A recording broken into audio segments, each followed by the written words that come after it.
My name is Adam Andrzejewski, and I'm the CEO and founder of OpenTheBooks.com. And we've got a great topic for you this week.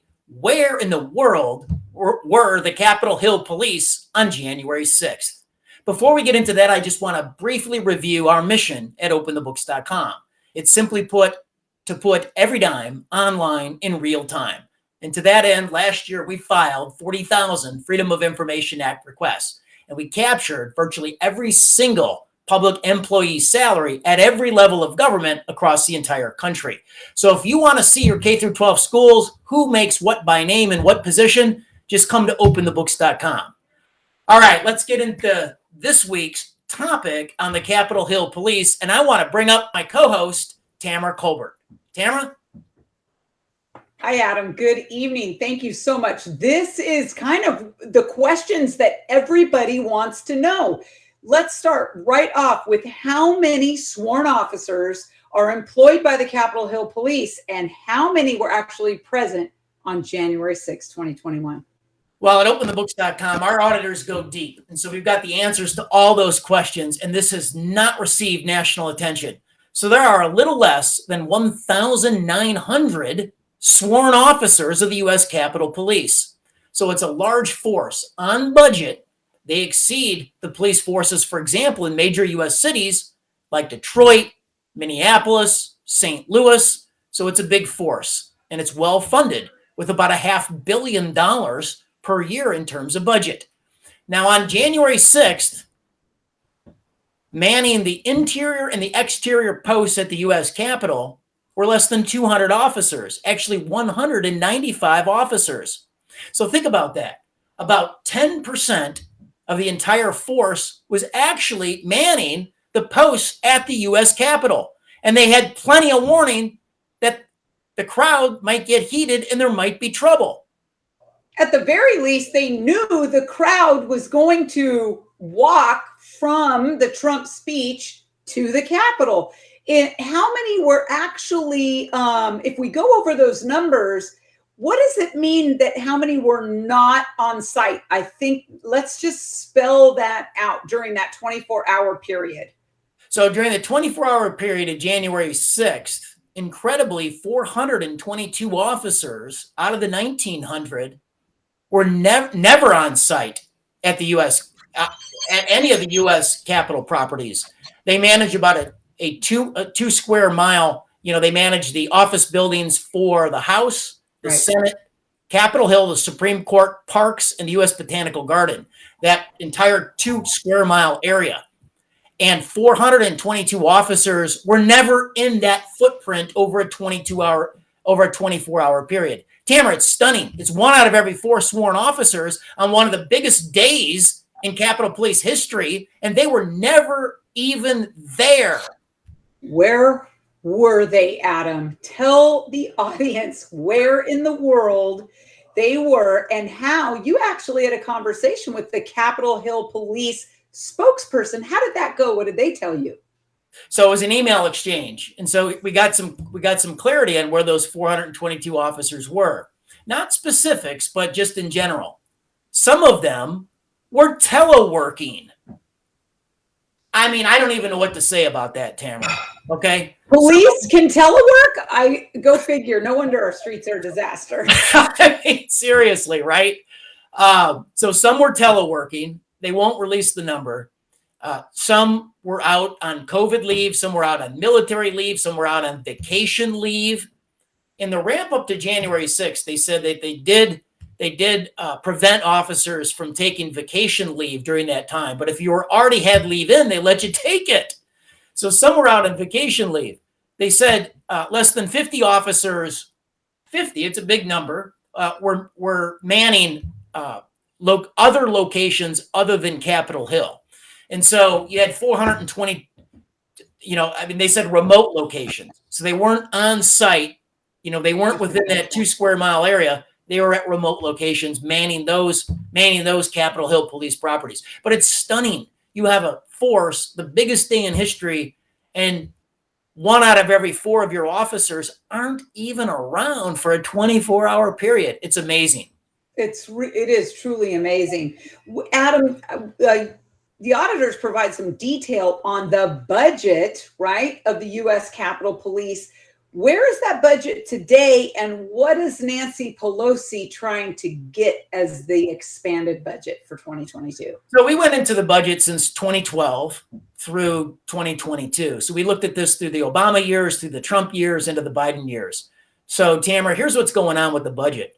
In Obama's 5th and 6th year, he actually defunded the Capitol Hill Police to the tune of about $30 million. Wow. When Donald Trump became president in fiscal year 2017 through 2019, Trump added $60 million to the Capitol Hill police budget.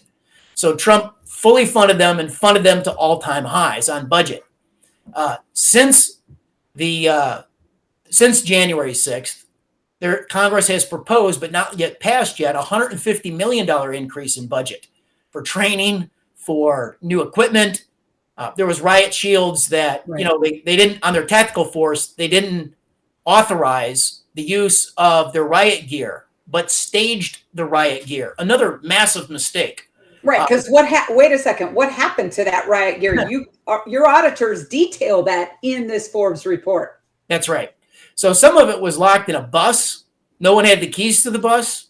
And so the tactical units had to go into the crowd without proper gear. Look, Tamara, they were not dressed for success that day, obviously. Obviously. You had riot shields that were stored improperly. So on first contact, those riot shields disintegrated. Oh my goodness. We delved into the top 5 priorities of the U.S. Capitol Police 5 months before January 6th. This was August of 2020, when the police chief testified to their 5 priorities at the department. The first priority was human capital management. And obviously, that was a hashtag failure on January 6th, the number 1 priority of the department, because 1 out of every 4 officers, human capital management, they weren't around. Tamara, here's the number 2 priority, and this will drive people crazy. It wasn't training, that was number 4. It wasn't recruitment of qualified officers, that was number 3. It wasn't performance.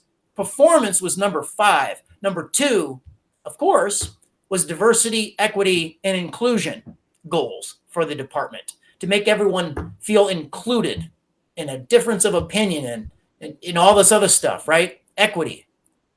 Well, there wasn't anybody included on January 6th, so that didn't work out, did it? Number 2 goal really didn't make it. It didn't protect the Capitol on January 6th. Let's face it. And the department today admits they didn't have the equipment, they didn't have the training, they didn't have the capital management, and they didn't have the performance.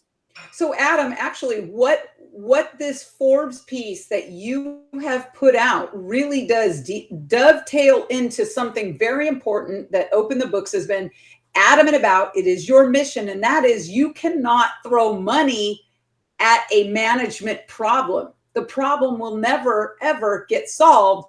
It doesn't matter how much money you throw at the Capitol Police. If it's being mismanaged, all the money in the world can't help get them organized and functioning appropriately. And I want to be very clear. The rank and file Capitol Hill sworn officers, those are really good people. And they put literally their lives on the line every day in protection of the House and Senate office buildings and the Capitol itself. They're really good people. This falls on the bureaucratic, slow-moving, ossified leadership over there at the Capitol Police. Yes. For example, officers never heard from the police chief during the entire period. They can never remember a message that they received in the field from their chief. That's just one example of how leadership failed the officers in the field that day. Well, once again, Adam, Open the Books auditors are extraordinary. We're 2 weeks from ending 2021. Can you give our audience a 30-second overview, what some of your most inspiring work that you believe happened, and any word you want to give to any of our folks watching on how they can get involved with Open the Books in the next 2 weeks?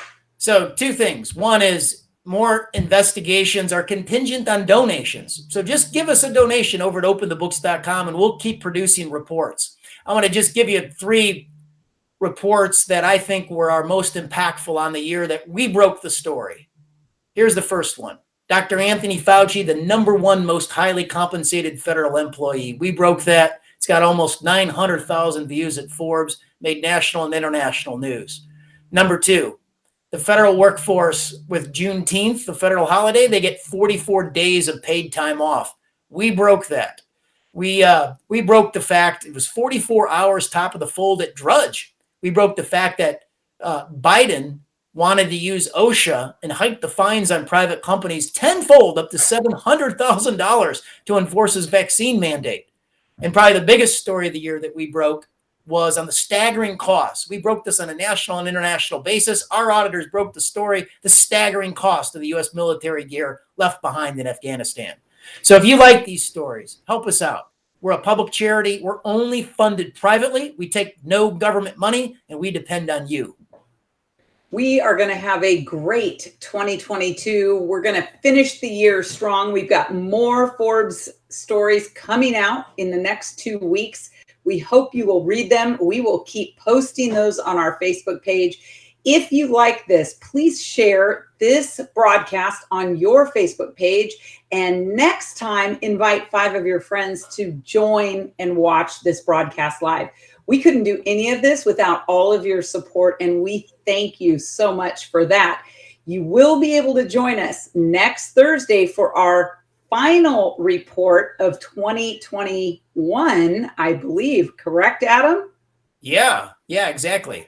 So 5:30 Eastern, 4:30 Central, and you can learn all about this. We've got this investigation will be put live here at the bottom of this page, and you can always go to openthebooks.com to learn more, sign our petition, and contribute for us to continue these amazing investigations. Adam, this is the work that the Congress should be doing, but is refusing to do. That's right, Tamara. Our auditors, we shake government spending like a rat terrier. And if they're lying, cheating, or stealing, we're coming after them. So please, during this holiday season, if you could be so kind, consider a contribution to support the mission. Thanks so much for watching. We'll see you next week.